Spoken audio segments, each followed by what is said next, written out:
사실 제가 이 보안수사권 폐지와 관련돼서 계속 얘기를 하는 이유가 저는 이 모든 회복을 하기 시작한 지점이 2달 후였어요. 퇴원을 2달 후에 했는데 그 사이에 이미 송치가 돼 있었고 제가 이야기할 수 있는 사이에 시간이 없었고 관련돼서 경찰은 와서 성범죄를 당한 것 같냐라는 질문을 기억을 잃은 피해자에게 했고 그래서 그런 지점에서 봤을 때 저는 걷잡을 수 없는 기회였고 보안수사권 폐지가 된다면 이런 일이 계속될 거라고 생각했기 때문에 끔찍해서 이 얘기를 하고 있었던 겁니다. 그렇죠. 저도 오늘에서 느낀 거지만 저한테는 사각지대에 대한 얘기를 하지 않았지만 가해자한테는 사각지대에 대한 얘기를 했네요.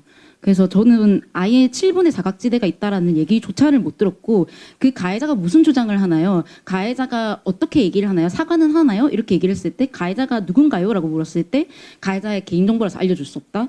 가해자의 주장은 지금 수사 단계라서 알려줄 수 없다. 이런 식으로 얘기를 하니 저는 아무것도 알 수가 없었고 관련돼서는 그냥 저는 가만히 그냥 있어야 됐었습니다. 너무나도 사람들이 많이 다니는 그냥 오피스텔 1층 법이 너무 자주 바뀌어서 이게 저도 관심을 가지면서 봐도 너무 어려웠거든요. 사실 그 말이 너무 공감이 됐던 게 복잡하게 만드는 사람이 진짜 나쁜 사람이다라고 하는 게 이런 제도들을 어떻게 피해자분들이 다 알아차릴 수 있을지 모르겠고 저는 가장 황당했던 게 그 개정 법률안에서 제245조에 12.6항이라고 있는데 이게 판결이 실질적으로 받을 수 있는 돈은 없습니다. 네, 40만 원 받. 사실 굉장히 많이 듣고 있고 저는 어떻게 보면 피해자분들과 이제 끈끈한 유대를 가지고 있다 보니까 피해자들이 매일매일이 와서 저 너무 힘들다. 좀 도와달라. 지금 이거 연계가 안 된다. 저는 이렇게 대우를 받는 게 맞냐. 이거를 저한테 사적으로 그렇게 메일을 보내시고 계세요. 그래서 이게 굉장히 지금 사법기관이 지금 굉장히 위태위태하다라는 생각을 절로 할 수밖에 없는 상황이었던 것 같아요. 그리고 저는 어떻게 보면 이 사건이 처음에 송치가 되기 전에 상해 사건이었어요. 이게 살인 미수 사건이 아니었고 상해 사건이었기 때문에 제가 이게 장애를 얻을 거다. 뇌 부상을 굉장히 심하게 당했었기 때문에 다리가 마비가 됐었어요. 그래서 그 송치하기 전에 진단서로 이제 중상해로 바뀌었고 송치됐을 때는 중상해로 송치가 됐었던 거예요. 그래서 이게 어떻게 왜 이 사건이 대두되고 있냐를 보면 살인 미수를 입증하는 데는 검찰의 힘이 컸다라는 거예요. 왜냐하면 고의를 입증을 해야 되고 법리 검토를 해야 되기 때문에 살인 미수는 굉장히 까다로운 그 요구가 필요하다는 거죠. 근데 이게 관련해서 만약에 살인 미수로 피곤하잖아요. 힘들잖아요. 입증하기 어려우니까. 근데 이게 만약에 수사관의 정성도에 따라 이게 바뀌는 거라면 말이 안 된다라는 생각을 저는 이번 사태를 겪으면서 무슨 생각을 했냐면 진짜 운 좋은 피해자라고 생각을 했던 게 지금 굉장히 이 사태는 국가폭력의 사태라고 생각을 해요. 다른 피해자분들이 지금 핑퐁 수사를 받고 있고 자기는 지금 경찰에서 보안 수사를 받아야 되는지 검찰에서 보안 수사를 받아야 되는지 그거에 대해서 지금 갈팡질팡하면서 불안해하시는 분들이 있고 내 재판이 검찰이 없어지기 전에 끝날 수 있을까라는 불안감을 호소하는 분들도 있고 이런 와중에 지금 뭐 다른 분들은 뭐 나중에 이게 검찰청이 설립이 뭐 중소청이나 공소청이 설립이 되면 이게 조금 보완이 될 거다라고 하지만 지금 이 시점에도 피해를 받고 있는 피해자분들에 대한 장치는 아무것도 없다는 게 저는 화가 난다는 거예요. 이거에 대해서 그렇게 깊은 견해가 있는 사람은 아니지만 저는 그냥 한 개인으로서 피해자가 느꼈을 때 좋은 정치는 피해자들을 이용하더라도 그 제도를 바꾸는 사람이라고 저는 생각을 합니다.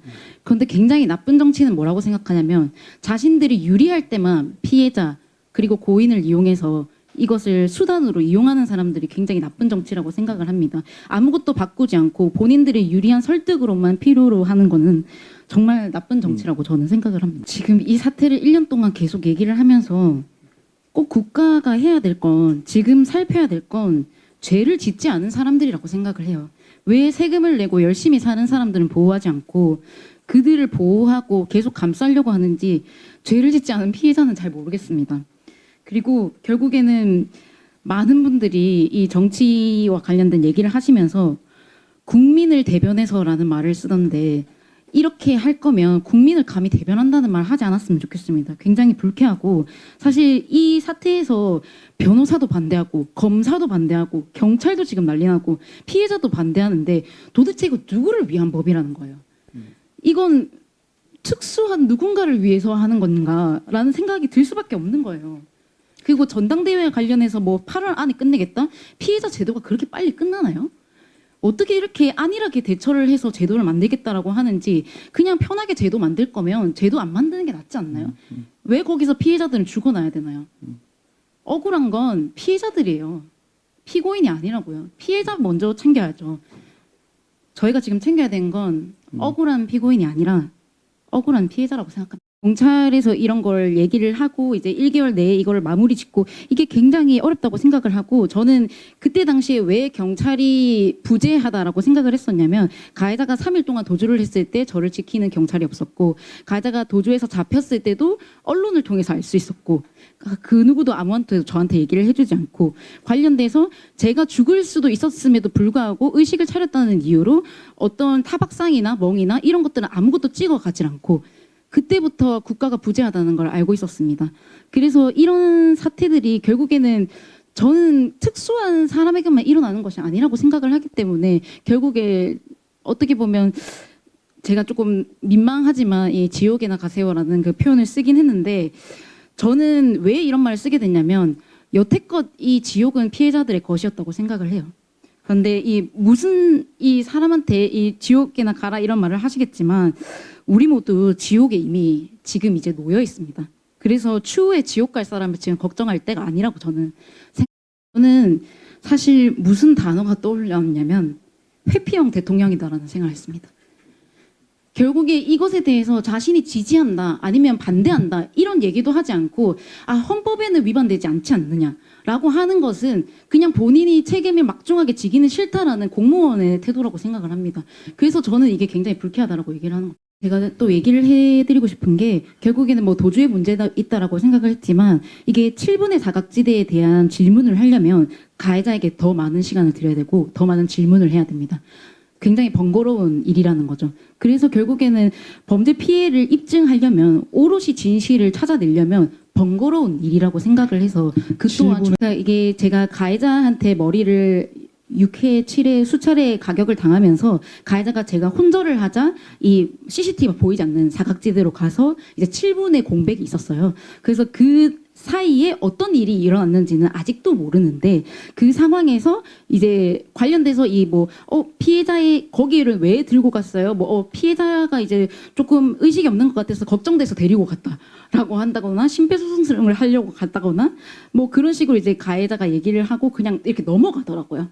저는 결국에 이거 가해자가 말하는 대로 그냥 믿고 넘어갈 수도 있는 상황이라고 저는 사실 이 사건이 결국에는 검찰의 송치가 돼서 살인미수로 인정을 받지 않았더라면 강간등 살인미수로는 인정받을 수가 없었던 사건이라고 저는 생각을 합니다. 그리고 2심에 가서 이 가해자의 DNA가 청바지 안쪽에서 나오면서 이게 강간등 살인미수로 바뀌었기 때문에 똑같은 증거에서 수사관의 집념에 따라 이 범죄의 그 죄명이 바뀌어진다는 것 자체가 얼마나 이 죄를 밝히는 데 있어서 사람들의 정성도가 필요하느냐를 보여주는 거라고 생각합니다. 그래서 이와 관련해서 검찰이 나쁘다, 경찰이 나쁘다 이런 식으로 얘기를 하는 것이 아니라 사람은 누구나 실수를 할 수 있기 때문에 그 보완 장치는 양적으로 필요하다라고 저는 얘기를 하는 거고요. 결국에 저는 1년 동안 이 얘기를 하면서 가장 분노했던 지점은 범죄 피해자 지원 부서가 검찰청 안에 있습니다. 그런데 이 검찰청 지원 부서가 있는 것을 어디로 옮길지에 대해서는 아무도 얘기를 하지 않고 제도를 어떻게 다시 이걸 이전시킬 건지에 대해서는 아무도 얘기를 하지 않습니다. 검찰청에 범죄 피해자 지원 부서가 있는 건 아는지 아니면 저희가 초등학교 때부터 배우는 상권분립처럼 권력은 나누라고 되어 있는데 이 권력을 나누는 게 당연한 건데도 불구하고 모르는 건지 아니면 아는데도 눈을 가리고 있는 건지 저는 다시 자신들에게 질문을 해봐야 되는 시점이라고 생각합니다. 감사합니다.